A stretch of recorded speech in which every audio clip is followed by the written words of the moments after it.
Hi అండి, welcome to my YouTube channel. ఈరోజు మనం డ్రై ఆమ్లాస్ చేసుకుంటున్నామండి. ఫస్ట్ ఉసిరికాయలని బాగా వాష్ చేసుకొని నేను ఓవర్ నైట్ ఫ్రిడ్జ్లో పెట్టానండి.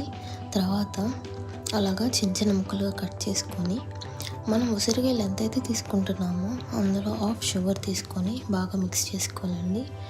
మిక్స్ చేసుకున్న తర్వాత ఒక నిమ్మకాయని కట్ చేసుకొని పిండుకోవాలండి.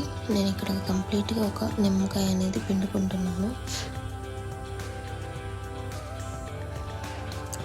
అలా పిండేసిన తర్వాత ఒక క్లాత్తో క్లోజ్ చేయాలండి. ఇక్కడ నేను తీసా వాడుతున్నాను, ఎందుకంటే మనకి ఆ కలర్ అనేది చేంజ్ అవ్వకుండా ఉంటుంది.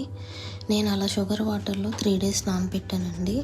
తర్వాత 3 days నానబెట్టిన తర్వాత అలాగా చూపిస్తున్న విధంగా నేను ఎండబెట్టుకున్నానండి. ఒక 4 days ఎండిన తర్వాత మీకు అలా సౌండ్ రావాలండి ఆ కలర్లో, అప్పుడు ఎండినట్టు. ఎండిన తర్వాత నేను ఒక కప్పు షుగర్ని మళ్ళీ మిక్సీ పట్టుకొని పౌడర్ చేసుకొని ఆ పౌడర్ని వాటికి మళ్ళీ పైన వేసుకొని మిక్స్ చేసుకున్నానండి. చేసుకున్న తర్వాత నేను ఇలా స్టోర్ చేసుకుంటున్నాను ఒక గ్లాస్ బౌల్లో. ఈ మొత్తం ప్రాసెస్లో ఎందుకు నేను గ్లాస్ని యూస్ చేశానంటే మనకి కంప్లీట్గా కలర్ అనేది ఉంటుందండి. లేకపోతే స్టీల్ దాంట్లో వాటిలో వేస్తే ఏంటంటే కలర్ చేంజ్ అయిపోతుంది, ఉసిరికాయల కలర్. సో అందుకని అనమాట. సో అంతేనండి, చాలా ఈజీ. ఇవి రోజుకి ఒకటి తింటే కూడా చాలా